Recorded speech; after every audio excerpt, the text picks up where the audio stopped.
Now, the first thing I want to say is, Suella, thank you for being here, but haven't you been knocked out? No, I have not been knocked out of anything. And I'd prefer it if you called me the General, if you wouldn't mind. That's what they call me at home, is the General. That's something I can really respect and get on board with. I'm the General. I am sorry. I'm sorry for mistaking. But it's wonderful that you're saying you haven't been knocked out. That's not what I heard. But I think this is what I've always admired about you, Suella, is that you don't need to be told what to do, whether it's by the law or anyone, really. You just go ahead and do your thing. Well, yes, because as a person of country, I eat flags for breakfast and I stand for this country. I love this country so much. I am not going anywhere and I have not been kicked out yet. I think that's incorrect. Liz, you're also a big fan of flags. I mean, I think actually you beat Suella in the fact that there are so many flags always in the background when you're doing videos.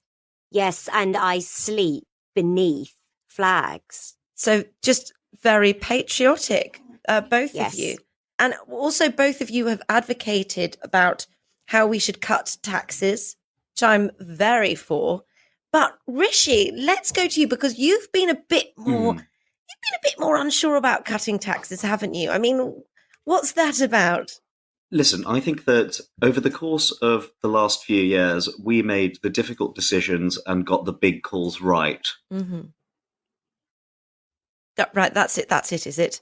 I think that if you really look at it, then over the last couple of years, you will see that we got the big calls right and we did make a lot of difficult decisions. Right, sorry. So could you illuminate on that a bit further? So 2 years is a sort of unit of time, you see, right. That encompasses it's two sort of rotations around the sun. And during that period of time, there were a lot of decisions to make, many of which were quite difficult. But I think that if one were to look back, one would note that all of the big calls, these are the larger of the decisions, we got right. Well, do you know what? I think it's wonderful. I think you really illuminated there. And I don't think anyone's going to have any questions about that. So, General, if you are knocked out of the race, obviously there's a bit of debate there. Who will you be throwing your weight behind, do you think? Me, Liz, trust me. Well, yes, you would get my support, Liz. Yes, actually, exactly, I do think so. I think your respect for flags and pork as something as and cheese, person of country that I can and cheese. Yes, and against the woke brigade and their bucket hats. Yes, I like most hats, but not woke hats. So it's me, Liz. Trust me. No, thank you for bringing us onto that, Liz, because we do need to talk about the attack of woke. Kemi, who's not here today, has been, I think, the biggest, dare I say it, flag bearer for the woke and how we have to sort of take them in hand, and that they're a really big threat. Can I ask you all? Let's start with you, Liz. What would you do about this increasing threat from the woke left? There are several things we can try there, and it's something that I will implement on day one of my premiership. We can send them to Ukraine to fight in a war that we are fighting. And I think it would be, and I hate to use this word, ruddy good for them. So we send the woke left to fight in Ukraine? Yes. Literal cannon fodder? Ukraine. Yes. How's that polling? My team say yes. Brilliant. I mean, I'm so glad that you're our foreign secretary is all I can say. You're welcome. With things like this. So, Suella, let's turn to you. I mean, what do you feel about the threat of the woke left? Is this something that you would be looking at if you were to be Prime Minister? Oh, yes, of course. I would be dealing with that in the following ways. One of the first things I would do is begin a research group against the woke elites. I'd probably use public money for that group, but it would be a space in which we would look at their methods of attack, trying to, find ways to corner them online with their swarms that they have of crazy belief systems like human rights and things. We do a research group on that. And I also think that we should leave Eurovision. Very interesting. Why should we leave Eurovision? Well, it is the home of woke. The UK obviously won that with a song about space and I think the Queen, a beautiful British song by a British gentleman. I mean, obviously, I wouldn't approve of hair that long, but I think he was a great singer. So I would cancel Eurovision. We would leave that. We would start a research group to tackle this woke problem. But Suella, if you vote for me, Suella for Braverman. Suella, wonderful. But it was Ukraine who won Eurovision. So, I mean, surely we that's rather nice, isn't it? No, Liz? No, they did not win. Ukraine got a war. UK won the war and the Eurovision. Thank you, Foreign Secretary, for that. Now, Rishi, you've been remarkably silent on the culture wars. Is this something that doesn't concern you as Prime Minister? Well, to be honest, I think that there are such issues of such magnitude facing this country at the moment. And to give you a sense of how large the issues facing this country are, it's remarkable that they still exist, given that for the last 2 years we have consistently made the big calls right on a lot of difficult decisions. So you can imagine how large the problems would have been had we not done that. And I think that, it's all very easy to discuss these culture warrior issues if you're at a time of great national prosperity or something.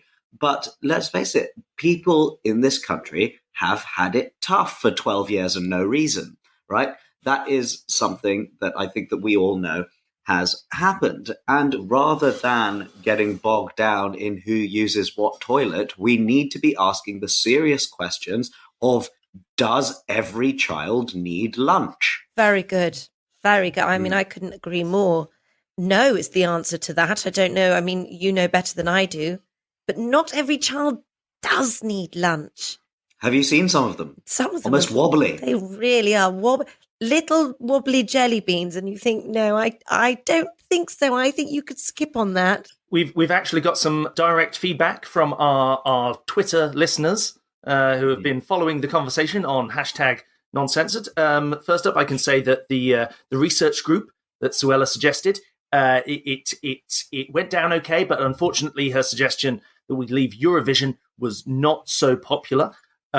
Rishi's his making the right calls on big decisions, very popular, doing very well, coming in with 40% of our vote there. But most popular is the suggestion from Liz to send refugees off to fight in Ukraine. So good. that's what the people think. I mean, just a selection of the people, but there we go. Our listeners are quite clever. So well, they weren't refugees, Martin. She was going to send the woke left to fight in Ukraine. So I think they've misunderstood. Refugees are woke. Send them to Ukraine. Well, I think that solves the refugee crisis. Now, listen, I want to talk to you all about Brexit. Obviously, Brexit, we want to get it done. For some reason, it doesn't seem to be really, really happening. Liz, I want to sort of start with you, because can you be trusted when you campaigned for Remain? Yes, because trust is almost my name. Here's why you can trust me. Trust me. Because I campaigned originally for Remain, but in the 6 years that have followed, I have noticed several things. Number one, there's a shortage of food on supermarket shelves because of communism. 2, it's just good to leave. 3, I will be a prime minister from day one. And also 4, I'll be a prime minister from day one, but I've got a meeting at 10 with my milliner and then a shoot at 11. So from midday. And 5, Brexit. Very concise and very moving. Rishi, Brexit. You're gonna get it through the door? You're gonna get it sorted? Are we finally going to get the Brexit we all want and need and deserve? Well, listen, I think that the question of Brexit is settled. It was one of those large and difficult decisions that we made the correct call on. And I think that you'll find that, unlike certain members of this panel, I myself was in favour of it from day one. And I don't mean day one of campaign. I mean through my life. I of course was born in Britain. Mhm. I once went to Spain as a child on holiday and immediately threw up. If I ever see a euro, I shun it. And I think that you can probably appreciate that I see quite a lot of currency as a course of my day-to-day life. So, yes, I have been extraordinarily consistent on this issue, unlike some other people on this panel, naming no names. Oh dear. Oh dear. He makes some good points, I'm afraid. Now, Suella, we have to talk about, because you've been sort of instrumental in a lot of the Brexit negotiations, and you've got in a bit of trouble, haven't you, with your comments about the Northern Irish Protocol. You are, let's face it, the best lawyer in the country. So do you think you could use these skills to really finally get us the Brexit we've all been waiting for?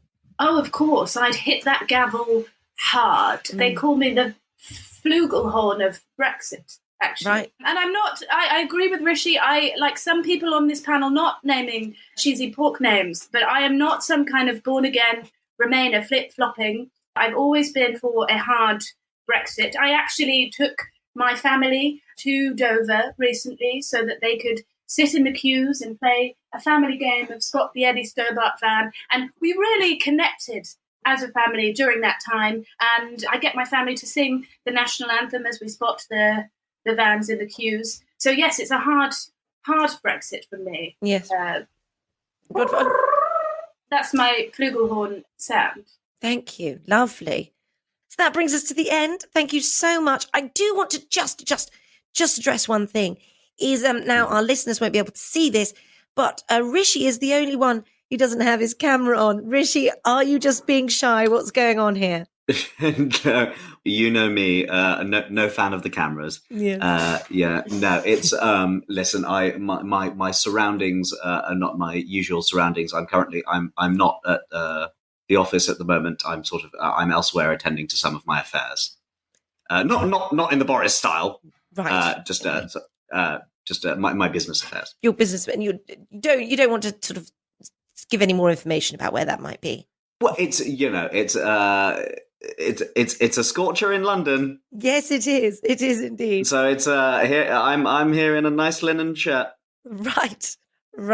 Yeah, the London heat on my face and the London sand between my toes. It sounds like you are almost certainly in London. I am in a place that is governed from London. Yes, right. Technically. Right, yes, technically London. Brilliant. Thank you, everybody. Thank you for joining me, and good luck with the leadership race. Thank you for having us. Yes. Thank you. How do I leave? I can't. Yes. Just press the button, Liz. It's leave Just press studio, Liz. I would happily funny. press the button. I would happily press the button, but I can't. It's funny how you can't even leave this meeting. Back me, The Suella, EU. back me. I need this. Suella, please, I need this. Well, the General's changing her mind. Liz, maybe just pull out the plug. Do it that way. I'll do that.